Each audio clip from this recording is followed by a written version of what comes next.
নমস্কার, আপনারা দেখছেন টক টু বাংলা। আমি অভিষেক রয়েছে আপনাদের সঙ্গে। এই মুহূর্তে যে গুরুত্বপূর্ণ খবর নিয়ে আজ কিন্তু রাজভবনে প্রবেশ করলেন শুভেন্দু অধিকারী এবং বিজেপি আক্রান্তদের নিয়েই, সেই খবর নিয়ে বিস্তারিত আলোচনা করব। কিন্তু তার আগে অবশ্যই আপনারা টক টু বাংলার ইউটিউব চ্যানেলটিকে সাবস্ক্রাইব করুন এবং প্রত্যেকটি ভিডিও লাইক, কমেন্ট, শেয়ার করে বন্ধুবান্ধব এবং পরিচিত মহলে ছড়িয়ে দিন টক টু বাংলা। এবার আসছে সেই খবরে। গত কয়েকদিন আগেই কিন্তু আমরা দেখেছিলাম ভোট পরবর্তী সন্ত্রাসে যারা আক্রান্ত বিজেপি কর্মী, সাধারণ বিজেপি কর্মী, তাদেরকে নিয়ে কিন্তু শুভেন্দু অধিকারী রাজ্যের বিরোধী দলনেতা তথা বিজেপি নেতৃত্ব হিসেবে তিনি অত্যন্ত পরিচিত মুখ। তিনি কিন্তু সেই আক্রান্ত কর্মীদের নিয়ে যেতে চেষ্টা করেছিলেন রাজভবনে রাজ্যপালের সঙ্গে দেখা করতে। সেক্ষেত্রে কিন্তু তার আগে থেকে অ্যাপয়েন্টমেন্ট নেওয়া ছিল রাজভবন দপ্তর থেকে।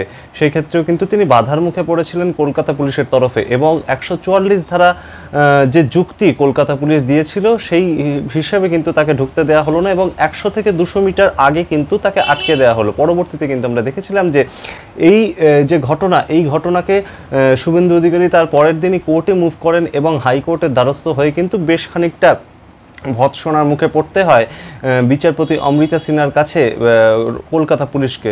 কেন রাজ্যপালের নিজের সাক্ষাৎকারের সময় নেওয়া থাকলেও কেন শুভেন্দু অধিকারী তার সঙ্গে দেখা করতে পারলেন না, সেই প্রশ্ন কিন্তু জানতে চাওয়া হয় কলকাতা পুলিশের কাছে, এবং সেই ক্ষেত্রে কিন্তু বেশ খানিকটা বেগ পেতে হয়েছিল কলকাতা পুলিশকে।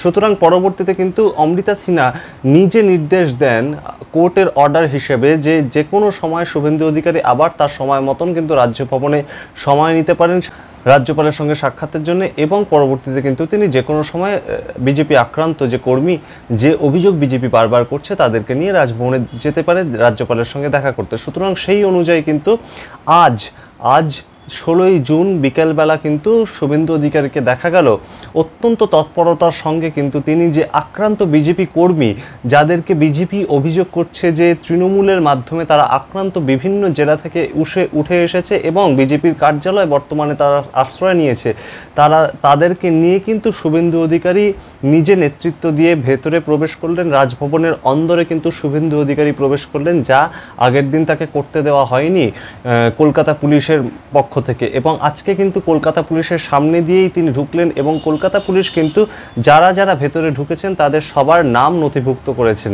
এতদূর পর্যন্তই। পরবর্তীতে কিন্তু তারা রাজভবনের ভেতরে গিয়ে প্রবেশ করেছে এবং তারা প্রত্যেকেই কিন্তু গলায় প্ল্যাকার্ড ঝুলিয়ে প্রতিবাদ করছেন এবং অবস্থান বিক্ষোভে সামিল হয়েছেন রাজভবনের অন্দরমহলে, এবং প্রত্যেকেই কিন্তু চেয়ারে বসে আছেন শুভেন্দু অধিকারীর নেতৃত্বে।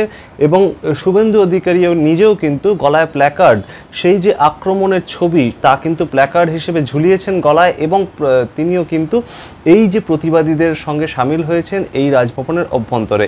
এবং আমরা কিন্তু দেখেছিলাম যে গতকাল কিন্তু শুভেন্দু অধিকারী কোর কমিটির মিটিংয়ে উপস্থিত থাকলেন না সল্ট লেকে, বরঞ্চ তিনি কিন্তু চলে গিয়েছিলেন কোচবিহারে নিশীথ প্রামাণিকের গড়ে, যেখানে কিন্তু নিশীথ প্রামাণিক হেরে যাওয়ার পরে কিন্তু আমরা যে অভিযোগ শুনতে পাচ্ছিলাম রাজ্য বিজেপির তরফে, যে বারংবার কিন্তু বিজেপি কর্মীদের আক্রান্ত হতে হচ্ছে এবং ঘর ছাড়া হতে হচ্ছে, তাদের পাশে গিয়ে সেই আক্রান্ত কর্মীদের পাশে কিন্তু শুভেন্দু অধিকারী চলে গিয়েছিলেন, এবং সেখানে সাংবাদিকদের মুখোমুখি হয় কিন্তু তিনি সরাসরি জানান যে আক্রান্ত বিজেপি কর্মীদের পাশে দাঁড়ানো অনেক বেশি গুরুত্বপূর্ণ বলে তিনি মনে করছেন। এবং কেন্দ্রীয় স্বরাষ্ট্রমন্ত্রী তথা বিজেপি নেতা অমিত শাহ, তার সরাসরি নির্দেশে কিন্তু তিনি আজকে কোচবিহারে গিয়েছিলেন এবং আক্রান্ত কর্মীদের মনোবল বাড়াতে। সেই ক্ষেত্রে কিন্তু আজ তার এই যে আজকের যে মুভমেন্ট, রাজভবনের অভ্যন্তরে সিভি আনন্দ বোসের সঙ্গে সরাসরি সাক্ষাৎ করে তারা যে ব্যাখ্যা দেবেন আক্রান্তদের, এবং ভোট পরবর্তী সন্ত্রাস, তাদের পক্ষ থেকে বারংবার যে অভিযোগ করা হচ্ছে যে 4 জুনের পর থেকে যে ভোট পরবর্তী সন্ত্রাস হচ্ছে, সেই নিয়ে কিন্তু বিস্তারিত তারা আলোচনা করবেন, এবং সেই দিকে তারা কোথায় আশ্রয় নেবেন বা কোথায় পরবর্তীতে তারা কি করবেন, সেই নিয়ে কিন্তু রাজ্যপালের কাছে তারা সম্পূর্ণ লিখিত অভিযোগ জানাবেন বলেই আমরা জানতে পারছি সূত্র মারফত। সুতরাং আমরা দেখব যে পরবর্তীতে বিজেপির মুভ কি হয়, এবং পরবর্তীতে রাজ্য বিজেপির সভাপতি কে নিযুক্ত হন, এবং কাদের যৌথ নেতৃত্বের মাধ্যমে 26-এর ভোটকে সামনে রেখে বিজেপি আবার লড়াইয়ে উদ্বুদ্ধ হয়ে ওঠে।